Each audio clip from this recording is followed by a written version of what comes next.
Hey, good morning, Motivational Drive by Coco here. How you doing on this gloomy day? I don't know what the day's gonna be like when you're watching this, but my day is a gloomy morning, or gloomy, hazy, was drizzly, poured like crazy last night. Okay, well, today's quote, and I'll be stopping in a second, so I will wait till then.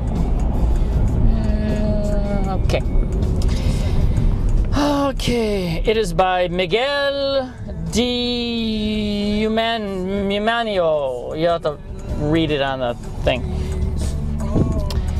It is sad not to love, but it is much sadder not to be able to love. I like that one. It is sad not to love. It is sadder not to be able to love. A few days ago, I did one about, to be loved, you need to be lovable. To be able to love, you have to love yourself. And I've talked about this many, many, many times. The more you love yourself, the more love you have to give.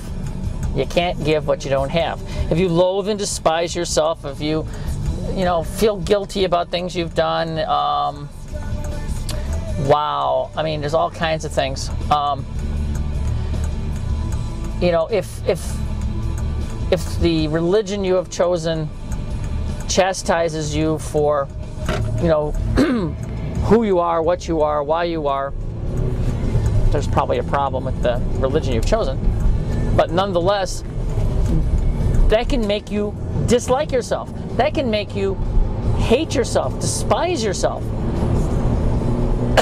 I have met people who overachieve, try to overcompensate for guilt that they have about themselves. And they really don't like themselves. And they are who they are. And sometimes they want to lie to themselves about who they are and do things that will make them contrary to who they really are. Those people have trouble loving because they're not, to thy own self be true. That whole concept. If you're gay, you're gay. If you're not, you're not. And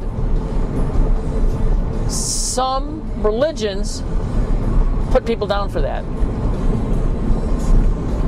Well, that's tragic. But, bottom line, it's not necessary. You gotta, first of all, you gotta get to the point where you love yourself and love yourself a lot.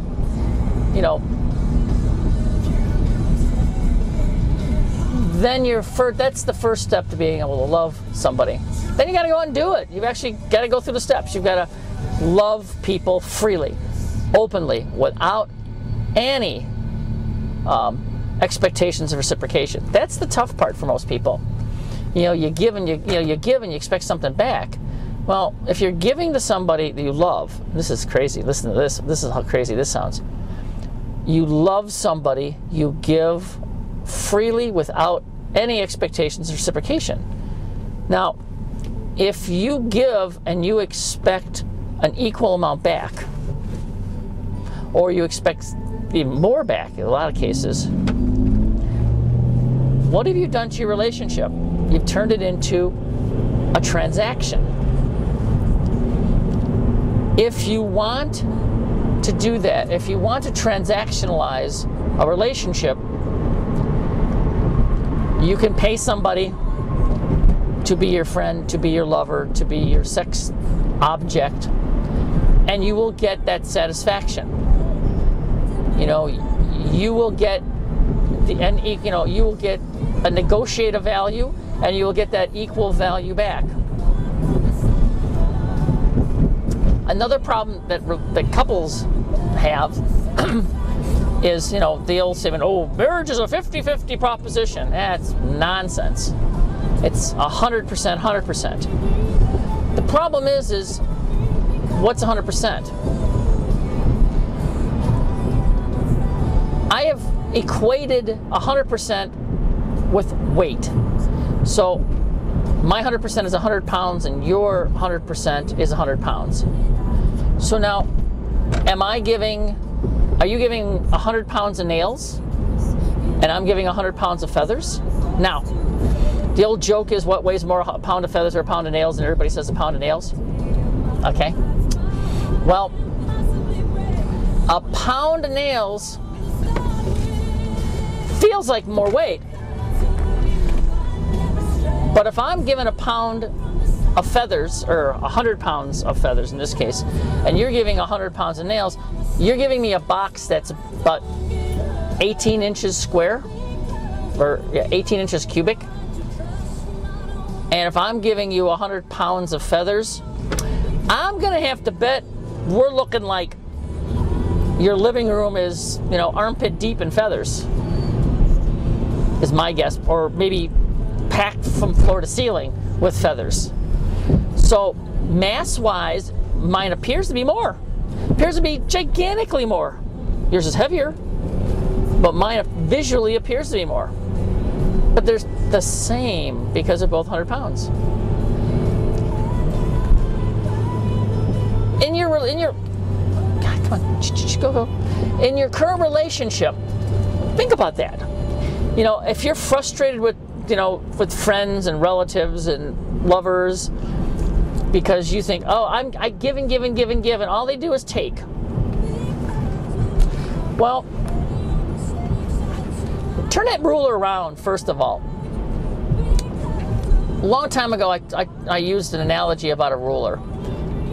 I have a ruler, and the side that I judge other people with, it's a 12-inch ruler, and there is a 1 in the center of it. That's how I judge other people. Now, when I turn that ruler around to judge myself, then it's divided up into 164ths or microns or whatever teeny tiny, graduation that I need to judge myself. But when I judge others, it's with that 1-foot ruler. Maybe you should take that analogy and play with it a little bit and run with that and see how that makes you feel. I think you'll feel a lot better about yourself, way better about your relationships. Yeah, try that. Try that. See how that works for you. Realize that. And we'll talk more tomorrow. As always, have a spectacular, amazing, stupendous day. And love that person that you're thinking about right now. Yep, that one right there. Yeah, love that one a little bit more. Do something special. Send them a text. Give them a phone call. Bring home that quart of ice cream and have it before dinner. Make sure it's their favorite flavor, though.